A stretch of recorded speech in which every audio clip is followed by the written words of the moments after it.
Hi mga besh, welcome sa aking vlog. Eto guys, tip lang paano mag-apply ng direct hire sa jobbank.gc.ca. So kailangan nyo po ay magpunta po sa website niya. Type nyo po yung jobbank.gc.ca and then hanapin nyo po yung sa search ay Lamia. Kung may desire po kayo na place, ilagay nyo rin po pero hindi ko na sinasuggest. Mas maganda kung Lamia lang. Pwede rin palang temporary foreign worker. Ayan po, lumabas yung mga yung 12,000 results. Pili tayo ng isa, tignan natin. So, piliin natin itong retail sales supervisor. So, ayan, makikita nyo yung kung ano yung job details. Ito ang importante. Nakikita nyo yan nakalagay, Lamia.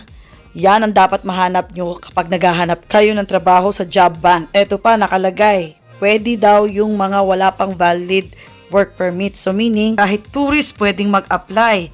Pwede rin yung mga nasa labas pa ng bansa. Sana nakatulong ang video na ito. Thanks for watching. Mwah!